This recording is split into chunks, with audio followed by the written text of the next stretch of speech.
আসসালামু আলাইকুম everyone, Khushi's cooking studio. সবসময় একই রকম সেমাই রান্না করে খেতে ভালো লাগে না, মাঝে মাঝে একটু ভিন্ন স্টাইলে রান্না করে খেয়ে দেখতে হয়।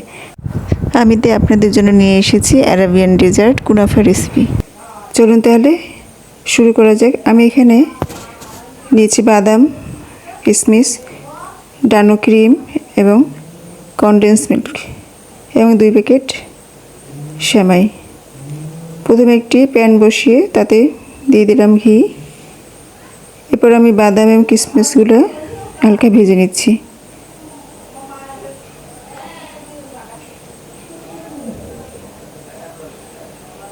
আমি সামান্য আরেকটু ঘি দিয়ে দিলাম। এবার নেড়েচেড়ে হালকা ভেজে নিচ্ছি। আর ভাজা হয়ে গেলে আমি এবার উঠিয়ে নিচ্ছি। আবার আমি প্যানে সামান্য ঘি দিয়ে সেমাই দিয়ে দিচ্ছি 2 প্যাকেট। এবার আমি ভালো করে ভেজে নিচ্ছি।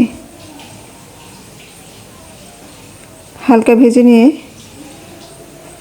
আমি এখন দিয়ে দেব চিনি।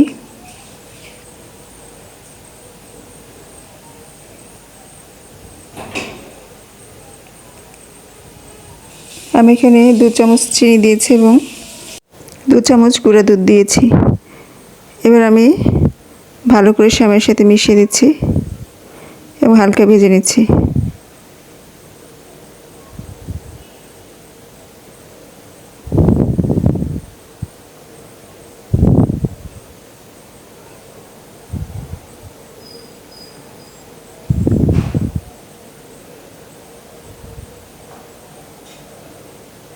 আমার সেমাইয়ের পরিমাণটা একটু বেশি, তাই আমাকে একটু আস্তে আস্তে নেড়েচেড়ে ভাজতে হচ্ছে।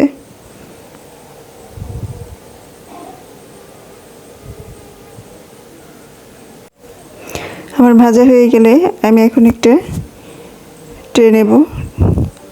আমি একটা ট্রেতে অর্ধেক পরিমাণ সেমাই দিয়ে চারপাশে ছড়িয়ে দিচ্ছি।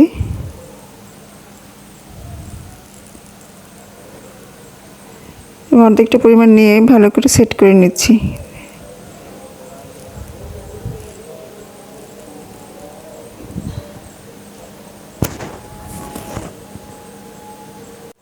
এখন আমি ক্রিম তৈরি করে নেব।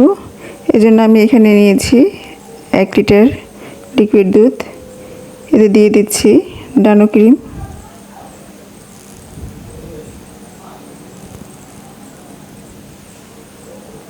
এবার দিয়ে দিলাম কনডেন্স মিল্ক,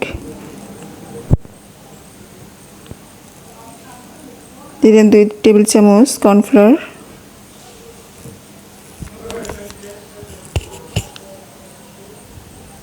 এই সমস্ত কিছু ঠান্ডা অবস্থায় গুলিয়ে নিচ্ছি। এবার আমি ভালো করে রান্না করে নেব। যখন ঘন হয়ে আসবে তখন আমি চুলা থেকে উঠিয়ে নেব।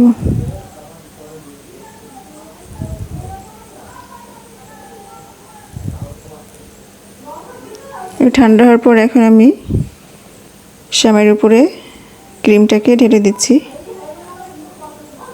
চারদিকে ছড়িয়ে দিচ্ছি।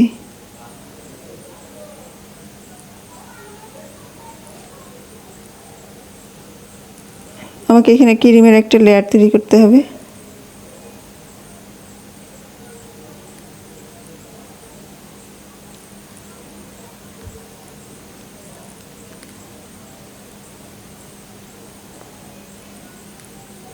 এবার আমি ক্রিমগুলোকে চামচ দিয়ে সুন্দর করে সেট করে নিচ্ছি।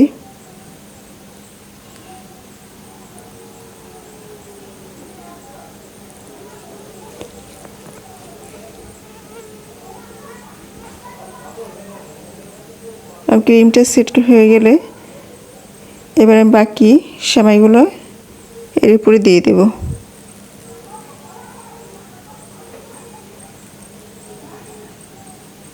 সুন্দর করে চারদিকে ছড়িয়ে দিতে হবে।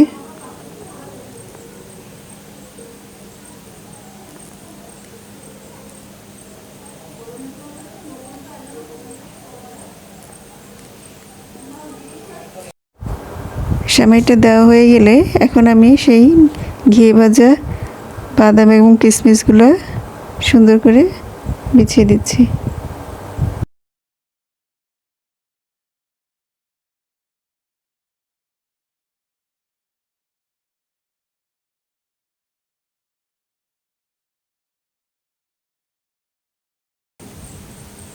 তৈরি হয়ে গেল আমার কুনাফা রেসিপি, এবং খুবই মজাদার এবং খুবই সহজ উপায়ে বানানো যায়।